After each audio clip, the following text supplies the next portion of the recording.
ಮಾಡಿದ್ರೆ ಮಧ್ಯ ಕರ್ನಾಟಕಕ್ಕೂ ಅನುಕೂಲ ಆಗುತ್ತೆ, ಉತ್ತರ ಕರ್ನಾಟಕ ಭಾಗಕ್ಕೂ ಅನುಕೂಲ ಆಗುತ್ತೆ. ಅವರಿಗೆ ತಿಳಿದ ರೀತಿಯಲ್ಲಿ ಹೇಳಿದ್ದಾರೆ. ನಾವು ಕೂಡ ತುಮಕೂರಿಗೆ ಆಗಬೇಕು ಅನ್ನೋ ಇಚ್ಛೆ ಮೊದಲಿಂದನೂ ಕೂಡ ಅದನ್ನು ಎಕ್ಸ್ಪ್ರೆಸ್ ಮಾಡಿದ್ದೀನಿ ನಾನು ಕೂಡ. ಆದರೆ ಟೆಕ್ನಿಕಲ್ ಕಮಿಟಿ ಏನು ಎರಡು ಜಾಗವನ್ನು ನೋಡಿ ನಮ್ಮ ಇನ್ಫ್ರಾಸ್ಟ್ರಕ್ಚರ್ ಮಿನಿಸ್ಟ್ರಿ ನಮ್ಮ ಎಂ ಬಿ ಪಾಟೀಲ್ರವರು ಎರಡು ಜಾಗವನ್ನು, ಒಂದು ನೆಲಮಂಗಲದ ಕುಣಿಗಲ್ ರೋಡ್ ಇದೆಯಲ್ಲ ಆ ಭಾಗ ಒಂದು ಮತ್ತು ಬಿಡದಿ ಒಂದು ಅಂತ ಹೇಳಿ ಅವರು ಪ್ರಸ್ತಾಪ ಮಾಡಿದ್ದಾರೆ. DGCA ಅವ್ರದ್ದು ಟೆಕ್ನಿಕಲ್ ಟೀಮ್ ಇದೆ, ಟೆಕ್ನಿಕಲಿ ಅವರು ಎಕ್ಸಾಮಿನ್ ಮಾಡ್ತಾರೆ.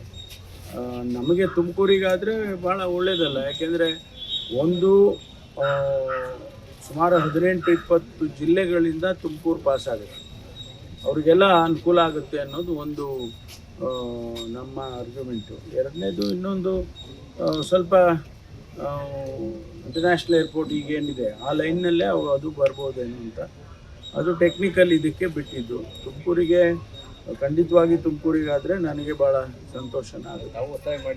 ಇಲ್ಲ, ನಾವು ಹಿಂದೆ ಎಲ್ಲ ಕೇಳಿದ್ದೀವಿ, ನಾವು ಹಿಂದೆ ಕೇಳಿ ತುಮಕೂರಿಗೆ ಮಾಡಿಕೊಡ್ಬೇಕು ಅಂತ ಕೇಳಿದ್ವಿ ಹಿಂದೆ.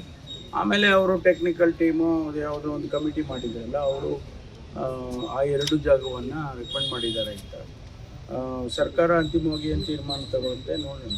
ಬಿಡದಿ ವಿಚಾರವಾಗಿ ಪಾದಯಾತ್ರೆ ಮಾಡಲಿಕ್ಕೆ ಅಂದರೆ ಈಗಾಗಲೇ ಪ್ರತಿಭಟನೆ ಮಾಡಿದ್ದಾರೆ, ನೆಕ್ಸ್ಟ್ ಪಾದಯಾತ್ರೆ ಮಾಡ್ತೀವಿ ಅಂತ BJP ಘೋಷಣೆ ಮಾಡಿದ್ರು. ಅವ್ರಿಗೇನು ತಿಳಿದಿದೆಯೋ ಅವರು ಮಾಡ್ತಾರೆ. ಇದು ನಾವು ಅಭಿವೃದ್ಧಿ ದೃಷ್ಟಿಯಿಂದ ಮಾಡೋದಕ್ಕೆ ಹೊರಟಿದ್ದು. ಹಿಂದೆ ಕುಮಾರಸ್ವಾಮಿ ಅವರೇ ಇದನ್ನು ಪ್ರಸ್ತಾಪ ಮಾಡಿದರು, ಆನಂತರ ಅದನ್ನು ಕೈಬಿಟ್ಟಿದ್ರು.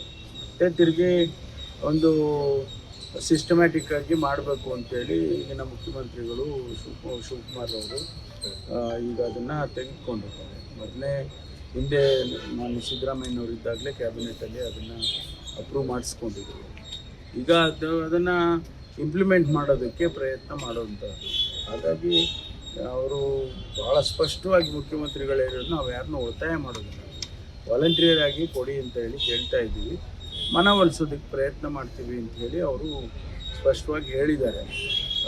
ಇದು ರಾಜಕೀಯ ಮಾಡೋದಕ್ಕೆ ಅವರು ಹೊರಟಿದ್ದಾರೆ.